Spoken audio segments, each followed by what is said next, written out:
So, this is the first game of the semi-final of the Wakefield Regional, and it's going to be against Dominic Rhodes, who actually managed to beat Joseph Richardson in their top 8 match, so it would be a very interesting game. Wouldn't know what to expect, but thankfully Joseph was kind enough to give me all the information on this guy, and it was so useful because now I know that he's got a choice banded Talonflame and a choice locked Xerneas. I can't remember whether it was Specs or Scarf, but it was definitely choice locked, which I didn't get to see in the end.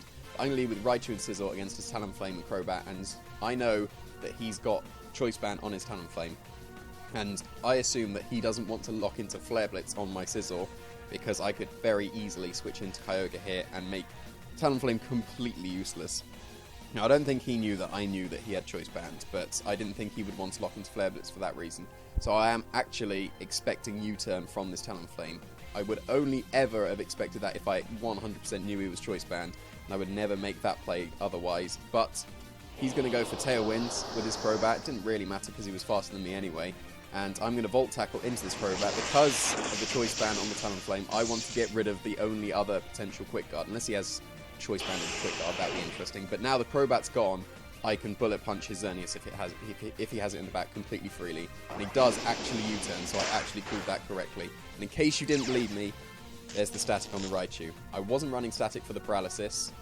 I was running for the skill swaps and the transforms, because they were definitely more common than electric types at this point in the meta. But Thunderous is making a comeback, so definitely run Lightning Rod on your Raichu now. So he is going to switch into Xerneas, which is really nice because I'm just going to go straight for the Swords Dance and get up to +2, threatening the Oko on the Xerneas. And I know that it's choice locked, so it can't protect.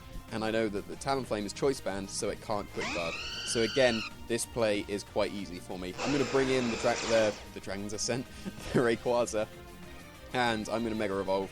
And instead of going for Dragon's Ascent onto this Talonflame, I actually go for Extreme Speed, because I can't exactly remember why. I think Extreme Speed was definitely a 2-hit KO. I could have crit Extreme Speed. I think that was my thinking, because I thought that with the Paralysis, Sizzle would still outspeed the Xerneas, but he's actually got his Tailwind up, so he actually outspeeds me. So Extreme Speed goes first, doing a decent amount to the Talonflame, and his Brave Bird actually goes before my Bullet Punch. So I guess if he would have gone for Flare Blitz, I would have still got my Bullet Punch off first, and then I'll just Extreme Speed him again next turn. Does a lot of damage, that definitely confirms the choice band, but Bullet Punch onto the Xerneas is enough to take it out in one shot, which is really nice, because now the Talonflame is in Extreme Speed KO range, it's locked into Brave Bird, I can definitely take it out next turn, and if he's got Groudon in the back, my Kyogre is going to win. So he does end up having Groudon.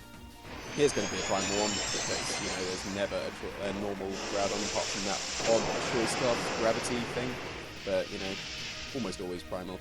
And now I can just pick him off with Extreme Speed and just win with my Kyogre in the back. I'm going to protect my Sizzle, so I want to at least scout out fully, as much as I can, what this Groudon set is. So I am going to Extreme Speed the Talonflame because I know it's 100% safe. I don't want to take another Banded Brave Bird.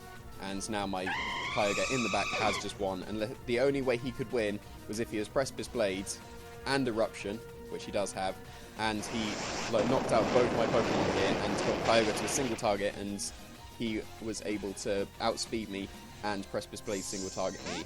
So, like, that was my thinking for protecting Sizzle there, because I wanted to preserve it. I don't know why I switched into Kyogre here. Like, that didn't really make sense. I guess it was protecting him, like, his only way out was probably another Eruption crit onto both my Pokemon to knock them out, and then the single target Precipice Blades if he had it.